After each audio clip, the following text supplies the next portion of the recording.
Yes, they are Geraldine George, the risk communication focal point at the Ministry of Health. Eddie Fangalo is the director, uh, epidemiology unit at the Ministry of Agriculture. Jeremiah Khan, the program officer of Global Health Security, Gender Breakthrough Action. Uh, Lady and gentlemen, good morning to you. Good morning. Good morning. Great. I don't know who to start with, but I think I will start with Jeremiah Khan about knowing about the breakthrough action, Thank you. or any one of you. So, since about Breakthrough Action, let me just speak. Yeah. So, Breakthrough Action is a USAID flagship project that is into social behavior change programs. Mm. So, Breakthrough Action is working with the Ministry of Health and other um, ministries and agencies to improve health outcomes in Liberia. So, for this program is specifically on the global health security agenda, which supports the One Health platform and the RCCE, which is the risk communication and community engagement. So today our discussion will center around the One Health platform, risk communication and community engagement. Okay. Okay. So then I'll continue with you. What is the One Health platform? So the One Health platform is a multi-sectorial approach of approaching health activities. So you have the different sectors coming together to approach health issues as on one foot. So we have the the health sector, human health sector, the animal health sector, and the environmental health sector. Okay. So approaching health to improve health outcome, it have to be holistic. Mm. So you can attack it from one end, and then the other side will still be lagging behind. So it's about dealing with health issues from one approach. Okay. Any of you can add? Yes, so thank you so much. Once again, I'm Eddie Fangado. I head the vet epidemiology unit from Ministry of Agriculture. Mm. So first of all, I'd like to say hi to the populace on behalf of Mr. Sopon Blamusie, who is the One Health coordinator, and also on behalf of the Minister of Agriculture, the Minister of Health, who is also the steering committee head for this One Health platform, and also the the Director General of NFA as well. So first, I'd like to lay the basis on this. So from 2016, there was a PVS, that's the Performance of Veterinary Services assessment that was done, and also have the joint extended evaluation also that was done by WHO. So those assessments show the weakness of the health system that actually look at the Ebola crisis, because the Ebola we know it struck the country and there are a lot of deaths. Also, the economy was destabilized. So based on that, those assessments were done, and they knew that it's good to have a One Health platform. That is, we knew Ebola came from animal and then also enters the population and then also called havoc. But unfortunately, we didn't know that, and then we were only looking at the human aspect. Mm. So those treatment were done, but yet still the communities were still interacting with the animals and also still bringing by the disease in the population. So the World Health Organization, the FAO, also the World Health Organization for Animal Health also decided to come up with this platform like a One Health. Like Jeremiah said, One Health is on the way. Because if we tackle the disease, let's say for Ebola, even the COVID-19 now, we know the kind of issues, the kind of situation it has caused, even globally. So if we can tackle it from the environmental standpoint, there where the disease is hosted, and also look at the animals as well that also live in the environment as well, and also the human that also interact with those animals that lead to also the spillover. We think that's it right. So in 2017, it was established and it was signed then by the vice president, Honorable Joseph Imam Boaka, who signed it up at that time. And then in 2019, we revised it Mm. to second edition, and now it's chaired by the health minister, Dr. Wilman Jana, who is the health minister now. So Mm. there we have the steering committee. We also have the technical committee that is headed by the Director General of the National Prayer Institute, Okay. and also we have several technical working groups. We have the surveillance technical working groups that is responsible for all surveillance activity on diseases. We have the laboratory technical working group that also deals with testing of samples from both human animal environment. We also have the HR, everything you need to have the human resource capacity. So we have that HR technical working group, and also have the antimicrobial resistant technical working group as well. And now we have the risk communication technical working group. So now we have 6 technical working groups that look at different areas in the One Health context. Okay. So as it stands, there where we are, and then we having a lot of activities that you hear about the World Rabies Day, you hear about the One Health Day. So everything we do there is like, don't leave one sector behind, because the sector you are leaving behind might be the one that even cause the issue. Because if you are forgetting about the environment where the animal live and they are not part of anything, or when it comes to support, definitely the individual will leave the environment or the homes and go to whatever hospital it is. The disease is still waiting for their home. So it's Okay. better you treat the environment, like in the case of mosquito. You have to keep the place clean. Otherwise, if the person goes to the hospital and then come back while the mosquitoes are still there, the person will still get sick and go back to the hospital. So Sure. that's just the scenario that is bringing up this One Health platform. Great. We will talk more about the status of the One Health platform, but let me hear you, Madam Geraldine George. Okay, thank you. So, issue of the One Health has to do with we all coming together, health, agriculture, and environment. How we can use our different expertise to be able to provide a maximum health for the people out there. And for our area, when it comes to Ministry of Health working for race communication and community engagement, we are more of working with the communities, working with the media, working with every institution to have messages, to have information out that the public can use to change their behavior. So we have been included, like last year we were included into the One Health platform, the race communication and community engagement, because of the importance of race communication. When the platform was established in 2017, it was part of the EPR, Emergency Preparedness and Response. But because of the significance, we decided to have it as a standalone technical working group. So it has different experts of communication from those different institutions. We even go beyond our border. We work with different institutions, like we work with MICAD, we work with MIA. We work with different institutions that we can get. For example, you're working with MIA because you want to reach with the chiefs and things. You're working with MICA, you want to have different media institutions. So it's actually about bringing different individuals together with different expertise to have a fruitful result of health. Yeah. Yes, thank you. Thank you very much, Jeremiah. Now, since 2017, it's been 5 years now since the One Health platform was launched. What have been some of the things, the lessons learned all through, or what's the status of the platform now? So the platform is going well. Is about putting everyone on board. Yeah, as a platform, we have our own challenges. Yeah. Dealing with health issues, they have to be cut across. That is the message. That's the approach we are pushing. It are not being easy, because over the years, health issues were mainly being driven by the Ministry of Health, and once we were dealing with curative. So now that the platform has realized that it have to be holistic, you don't have to go through talk about prevention also and awareness.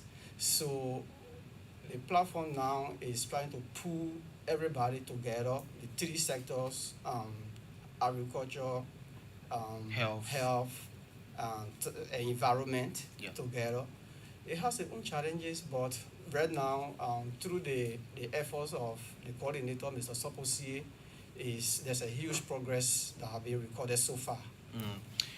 Do we need to know more about the progress? When you say progress, Yes, so let me come into that. Yeah, what has been achieved? Yeah, so for me, I'm from Ministry of Agriculture. I think we are one of the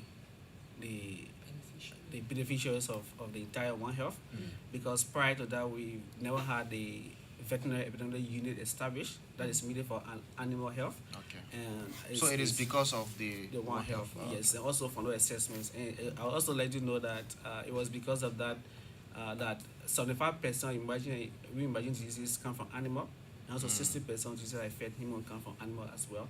So based on that, the One Health platform is taking agriculture sector very serious. Now we have a whole system set up that is responsible from community level straight to central level to report on animal diseases. We also been supported through FAO and the World Bank with equipment, with staff, with even salaries as well. So I think that's one of the evidence that we can talk about. And also when it comes to the One Health, we talk about the environmental health as well. The labs, when it comes to investigation, like the last time we have the chemical spillage in Cape Mount. So we were able to get funding from the One Health partners, Breakthrough Action, WHO, World Bank, all of them supported that investigation. And the team went in the field and investigated. And also through the One Health as well, we have been able to save lives. For example, someone was bitten by a dog in Bond County. And then quickly we took the sample to the veterinary lab. We have a lab from Ministry of Agriculture that tests for all animal diseases. So quickly when they tested the animal was positive through the One Health platform, we were able to communicate with National Public Institute of Liberia to send him that the person that was bitten by this dog, the dog was tested positive. So for the One Health, the lady was safe because based on the result, they were able to give the post-exposure prophylaxis to the lady, and now the lady is alive. So One Health, we have gained a lot of things, especially when it comes to the rational use of funding.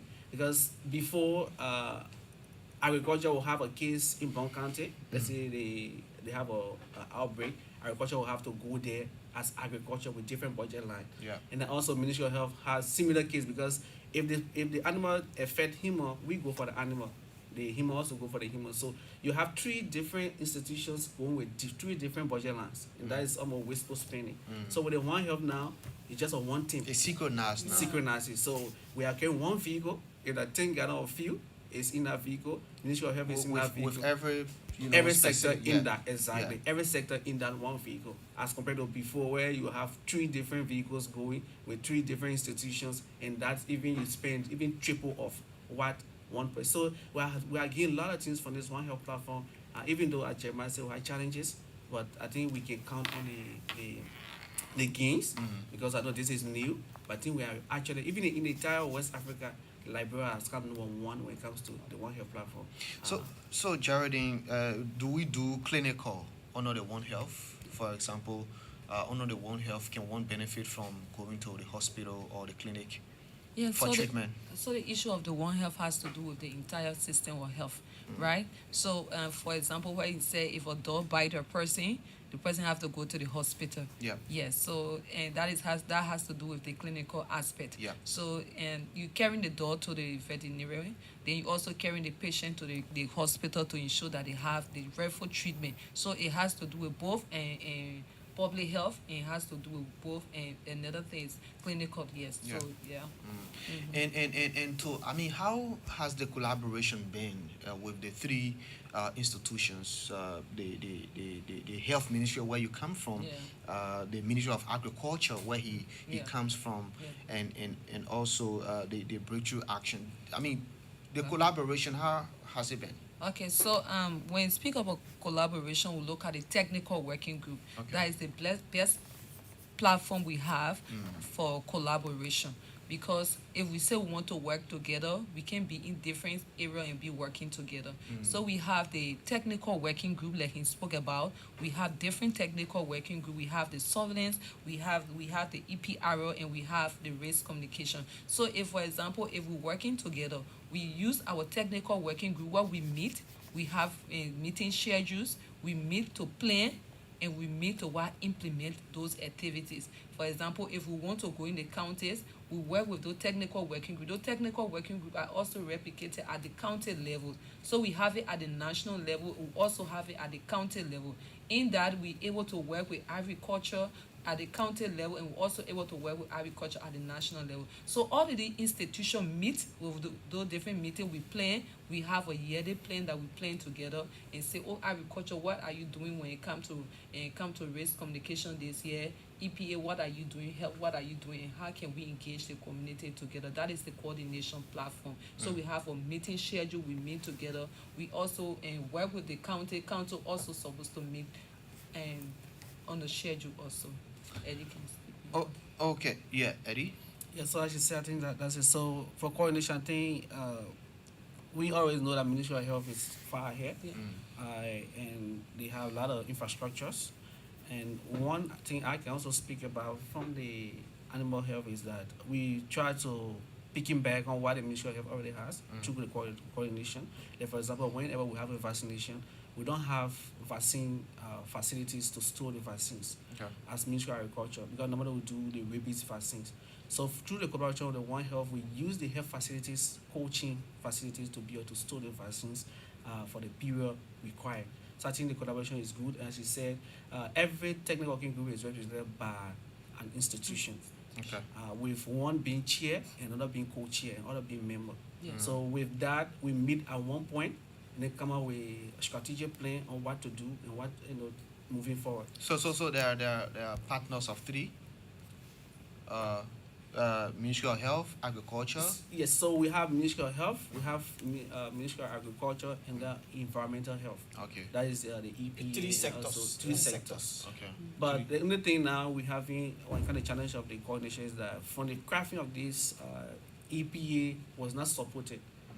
But now we have the environment, the UN organization responsible for environment that is coming up. It's UNEP. So now UNEP is on board. So we're going to have environmental health ready into full swing when it comes to the One Health. But coordination, I think the collaboration is good. Without the collaboration, I think we're going to be lacking a lot of things.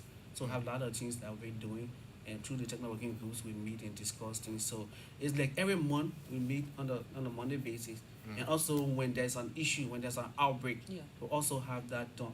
Because the EPI, she talking about the epidemic preparedness and response. I respond for all the response activities during COVID. So every sector is within those technical working groups. So when do you get active? Is it when there is an outbreak of public health disease, and do you have partner hospitals? That, for example, you working directly with the Phoebe Hospital, that if one is affected, you talk about the dog biting somebody, that person can go to Phoebe Hospital, for example, for free treatment. How is it done? Yes, so Jeremiah or anyone. okay, let me start. Yeah. So for the issue of the dog bite, yes. So we have designated points Okay. where you can have a free vaccine for human. Because once the person is bitten, they have to go to take the what called the post-exposure prophylaxis. That is provided by the Ministry of Health through NFIL. So we have Duporo Health Center. We have the GD, gyms. You have a hospital right around Niso there. So they have designated areas with those vaccines that are stored. So whenever the person is bitten, the person has to go there for the vaccine. Unlike for the dogs. Because the issue is a dog should be vaccinated against rabies. And that's the responsibility of Ministry of Agriculture, and we have those vaccines. So as you said, we don't meet only during outbreaks because there were issues coming about. It's better you be well prepared before outbreaks. So every month, all the technical working groups meet as scheduled. Some meet every last Thursday. Some meet every second Tuesday. So it's every month to with partners, because there where people discuss what are the activities ongoing, what are the challenges, and what are the other activities that will be coming next. Because we have our partners, the Breakthrough Action is the one responsible for the RCCE. We have FAO, that's the Food Organization that is responsible for surveillance. We have WHO responsible for surveillance. We have World Bank also. So there are a lot of partners, even US CDC. All of them are supporting those activities. So we normally meet on a Monday basis to be able to come up with other issues. But during outbreak, the meeting become enhanced, it become intense, like maybe often to meet almost every day, as you saw during the COVID-19, we had the IMS meeting. So we have the emergency management meeting I used to have always every day and things, but it's on a Monday basis when there is no outbreak. Okay. So other police can Yeah, Jordan. Yes, so, but specifically, I wanted you to address the issue of how strong is our surveillance. how strong is the surveillance? Okay, so when it comes to surveillance in Liberia, we have made a lot of progress. Under It- this particular project, though. Okay, so that's what I wanted to address when I Yeah. put my hand on. Yeah, This go is ahead. not a project. Mm. This is not a institution. This is not an organization. This is a coordinating platform. Okay. Like we have health sector, everyone are working towards achieving health, and we also have agriculture sector. We have FDA in the agriculture sector. We have agriculture themselves there. That those that are working within those sector. Then we have environment that has to do with any the fishery, right? Yeah. They are also in those the environment, right? So we are working according to sector, but you know that everybody busy. And sometimes we overlap, or sometimes we do things we go ahead to do things at the same time with the same purpose and spending a lot of money, like he said. So in order to what, use the minimum resources that we have, let us see how we can coordinate together. So it's not like with this is a project where we have to go to hospital. No, if we have an issue of Lassa fever outbreak, and that has to do with agriculture because we have to deal with the rats and things. Then Ministry of Health is also providing care to the patients that are being affected with Lassa fever. We work together. Yeah. So it's not like different. Why EPA comes with the Yeah, environment. yes. NFIL So- also comes with public health. Yeah, so Infield and Ministry of Health, like two brothers, work directly together. So it's all about sectoral coordination that we can come up with the maximum impact to the public and minimum resources. So it's not the different project, it's not a project, it's not a program, it's why a coordinating platform that we can coordinate our activity. When it comes to the partners support areas that they have interest in. Like for example, he said Breakthrough Action work with us with race communication and community engagement. Other institutions work with different. We talk about the TWG, the place you have your support come in. Like for example, WHO deal with surveillance. So WHO is going to work with the same technical working group with surveillance and see how they can support those areas. Like today we are here today. This program is being supported by Breakthrough Action, right? So since Breakthrough Action is supporting, Breakthrough Action is part of the TWG. They are not like an extra body, they are part of the TWG. So it's all about coordination and supporting the different health sector, yeah. Okay, let's come down to risk communication and community engagement as the technical working group. Jeremiah, you want to talk about that? Yeah, so what we call the RCCE is a technical working group that is part of the One Health platform. So there are several of them that we named already: surveillance, antimicrobial, and different ones. So those we are here, like she said, Breakthrough Action is supporting the risk communication and community engagement technical working group. So we'll talk about risk communication is about providing real-time exchange of information during, before, during, and after outbreaks. Okay. So normally it's about providing information to the public before an outbreak, during an outbreak, and even after an outbreak of any disease. Okay. So that's why it is good that we meet all the time and discuss when the surveillance team bring up information, they share the information across the One Health platform. And if there's anything that is that resembles an outbreak, and then the risk communication team takes it up and engage the public to provide information so that people who are affected, who will be affected, can prepare themselves and know how to adjust themselves to fight back the disease. So that's the risk communication and community engagement technical working group function in the One Health platform. Okay. And how's the engagement been with the communities? So yeah, so the engagement, like sometimes back we had this Lassa fever outbreak. So like they said, the platform is at the national level and then at the county level. So especially in our in the counties where we have what we call the Lassa fever belt. So the TWG at the county level have been engaging the communities and engaging Lassa fever communities and providing information on the prevention and control of Lassa fever. Even he spoke about the rabies vaccines. There was a nationwide rabies vaccine campaign that was going on. So in the county, they have the same people who are seated at Monrovia level, replicated at the county level, who are part of the RCTWG. They meet, discuss, plan together, and engage the community together as a unit, not as individuals or not as different sectors. Okay. So when you go to the community, you go to Lassa Fever engagement, you will see those from EPA will talk about the environment, how the environment contributes. In a form of awareness. Yeah. Okay. They'll talk about how the environment contributes to Lassa Fever in the community. So those from Ministry of Agriculture that control animals will talk about the rodent, the rat that is the carrier of the virus. Then those from Ministry of Health will talk about the curative and prevention methods. So that's the coordination that goes through the community engagement. Okay. Anybody can add? Yeah, so race communication is what we do, especially for outbreak. I think you have also come across where or staff will come from the Ministry of Health educating the public on the disease or outbreak. This is what's happening in the community. So it's a real-time exchange of information between the public, people affected, and experts. So if this community is affected with an outbreak of Lassa fever, right, they want to know how to prevent themselves.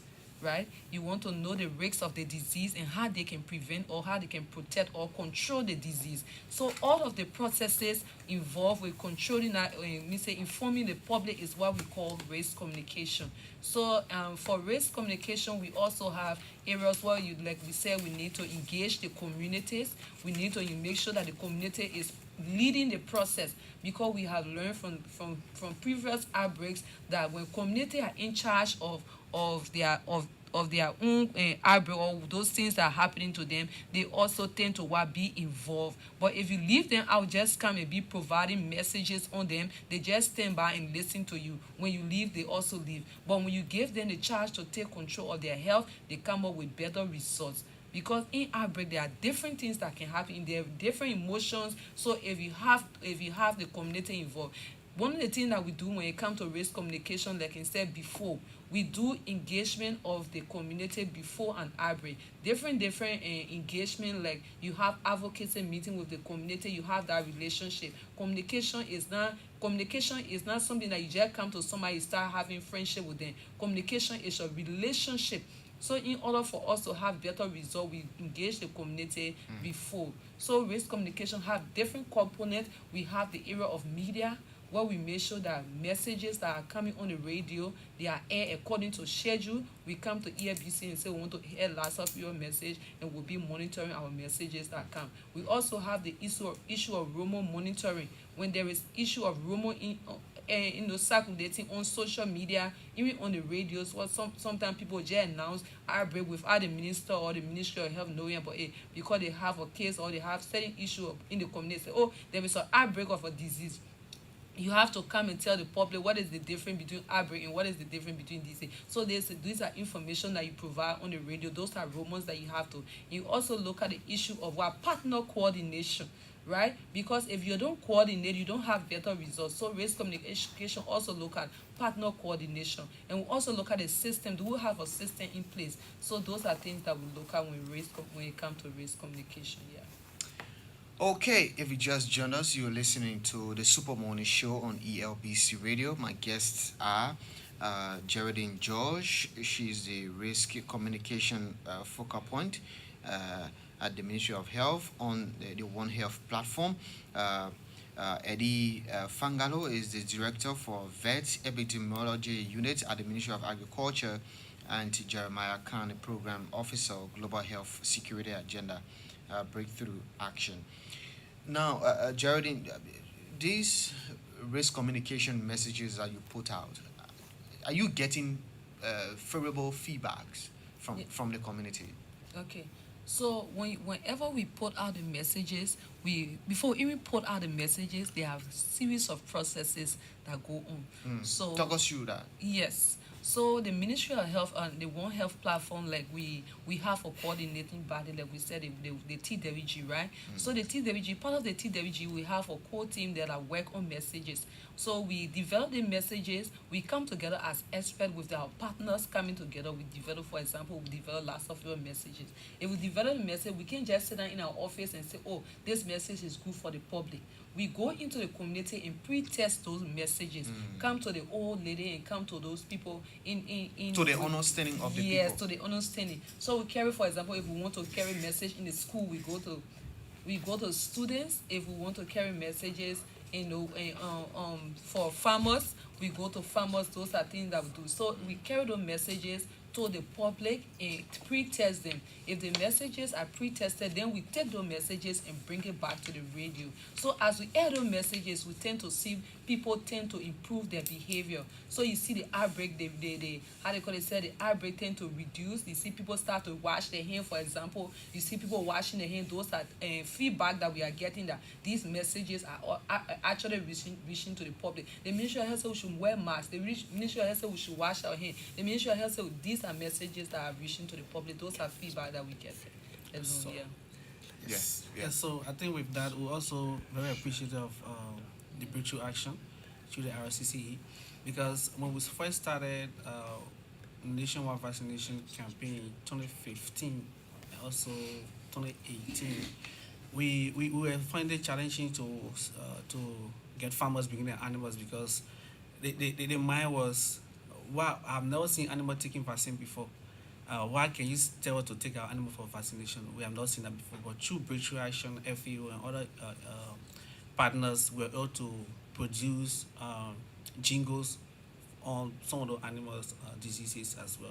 So currently, since 2018 to now, we have an upward trend of people taking out for vaccines. People bringing the animal for vaccines, especially for dogs and also sheep and goat.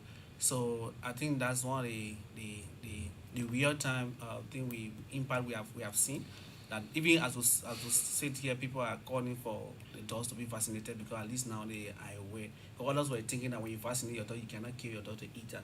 So also went to the RCC to tell them, no, if you vaccinate your dog, you can still kill your dog to eat it. But the fact is, as the dog is still living, you need to prevent it from getting rabies, also giving the rabies to your family as well. So we have that impact now, that more people getting aware of animals taking vaccine, as compared to where there was lacking of information when it comes to the impact or the benefit of vaccinating sheep and goat against the PPR, and also dogs against rabies as well. So how important it is for the technical working group to meet regularly?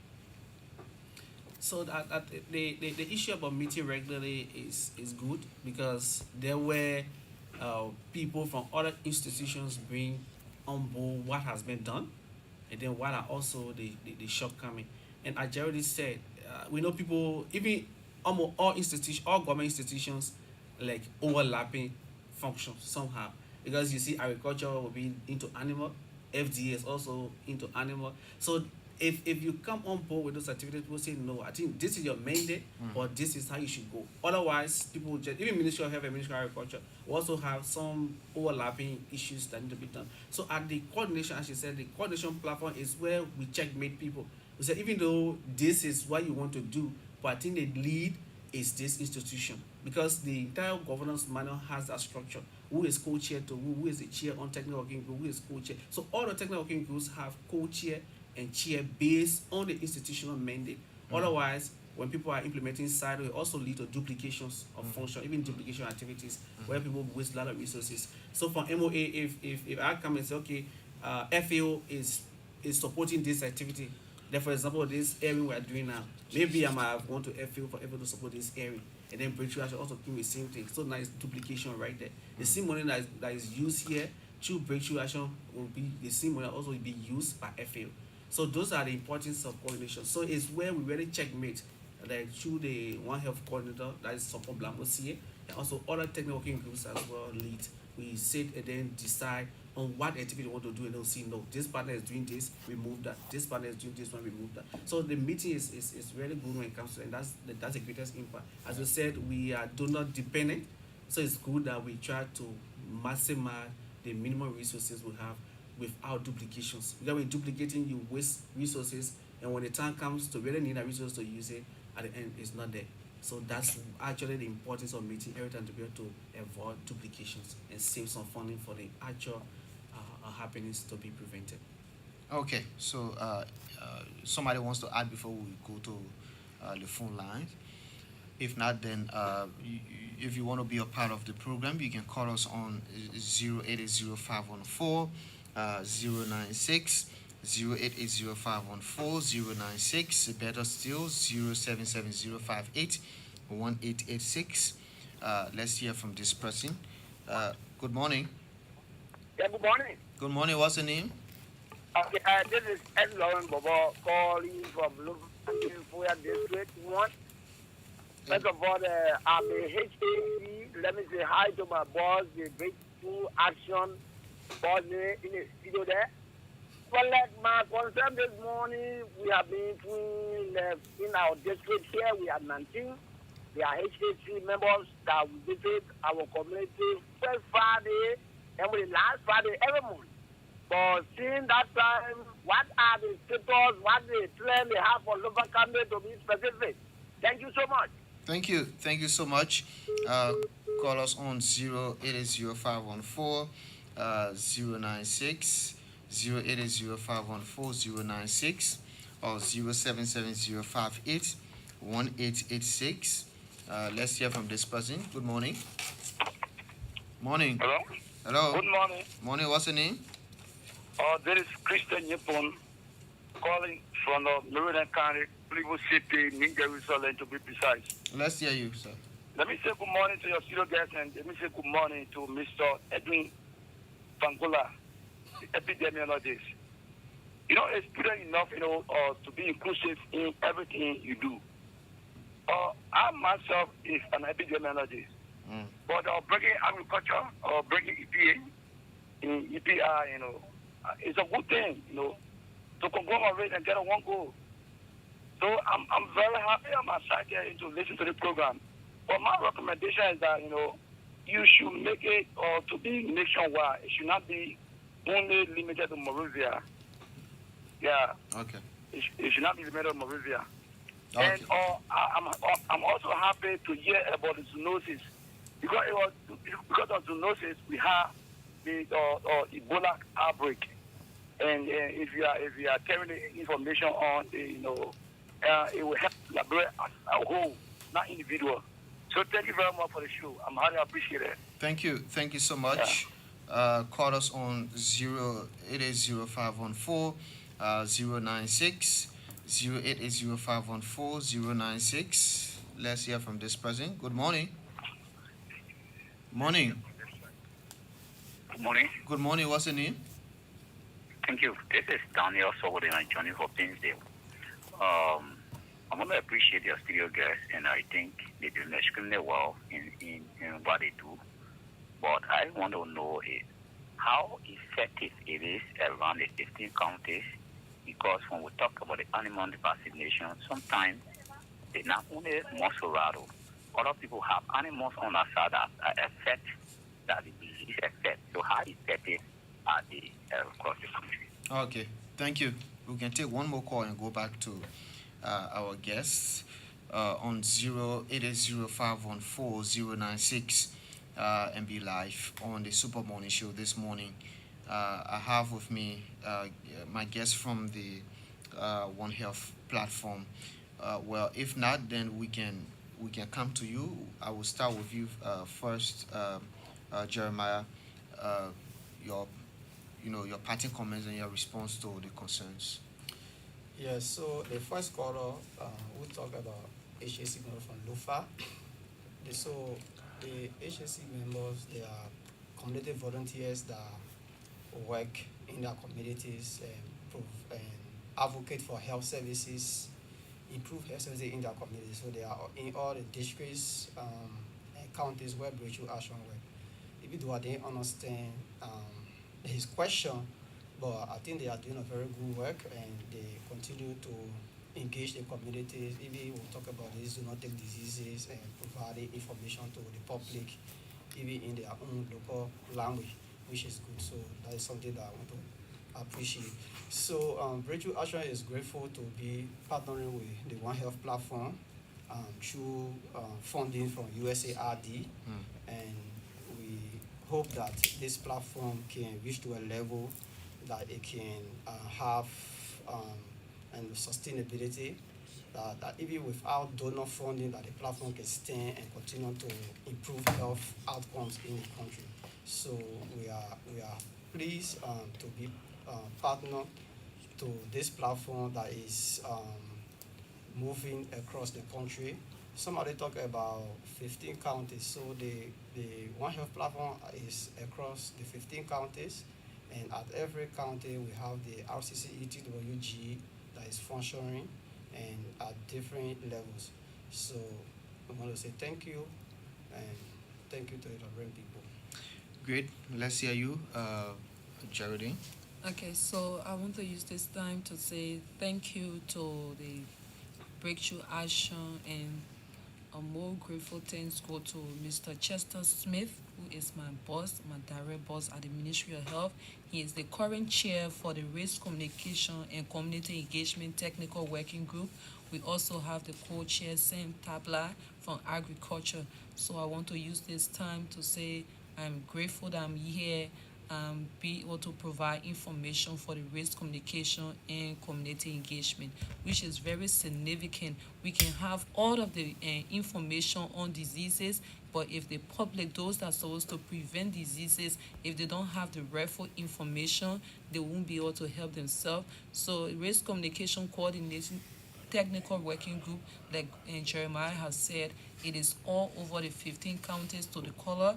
We have them all over the 15 counties. We also have a structure that we work with, like we have the coordinate, the TWG coordinate with the community health volunteers to ensure that messages reach the last mile in our homes, and we work with the different structure. All has to do with the race communication and community engagement. So I want to say thank you to the Breakthrough Action. Also, we are grateful that Ministry of Health have a lot of expertise, and through the collaboration, we are using our expertise to be able to bring strength to the different institutions like agriculture and EPA. Thank you. Okay, let's hear you. Is it Eddie? Yes, so thank you. So I will first respond to the two callers. I want to talk about the nationwide activities. So yes, we've been doing the vaccination nationwide. That is in all 15 counties. We've been doing the sheep and goat vaccination. Also been doing the dogs vaccination. But the challenge here is has always been funding. So we are grateful to FAO, even FAO that have been supporting, and also ECOWAS that also been supporting those vaccination campaigns. But our plan is to have a routine vaccination where every time someone has animals can just walk there. So we are also working with other partners that can see the need to have those vaccination posted 24/7. Because if you are vaccinating animals just once a year, the other ones that miss the vaccination are going to be affected. Even the dogs might not get vaccinated as well. But we are collaborating with the Enfield hotline, that's the 4455. So anyone who is in other counties that want for animals to be vaccinated, let them call the 4455. They will relay to us, and then we can get funding from our partners to see if we can move in to do the vaccination. So my party comment is we are very happy to Breakthrough Action for this, because this is what we've been yearning for, especially for us from the Ministry of Agriculture, where now we have series of our diseases being aired, even on AOBC, and that is even giving you the coverage, and also people are getting interested in the animal disease on how to go about that. And also we are also grateful to the World Bank, which is one of the biggest supporters of the surveillance system in the country. That's through the RTC project. And I would like to appreciate Mr. Sompon Blamo-Sie, who has been really working hard to coordinate those platforms. And not forgetting the Minister of Agriculture, the Minister of Health, who is the steering committee head, and also the Director General of end fair as well. So we remain grateful. We also appreciate ELBC for offering this opportunity, because other other radio stations turn us down because of this, but I think you were here to pick us up, because I think healthy population is the best thing we need. If we are healthy before politics comes, so we really appreciate ELBC. So we hope to come here every month, and then we'll have to talk to Breakthrough Action, who is the lead on this, and also we are very grateful. Thank you so much. Bye. Yeah, thank you so much. Well, he's Eddie M. Fangalo, the director for Vet Epidemiology Unit at the Ministry of Agriculture. You listen to Jeremiah Khan, the program officer for Global Health Security Agenda at Breakthrough Action. Geraldine George, the Risk Communication Focal Point at the Ministry of Health. We understand that this show was made possible with funding from USAID through Breakthrough Action Liberia. My name is Vafle Kamara. This is how I like to leave you on this presentation of the Super Morning Show. Bye-bye.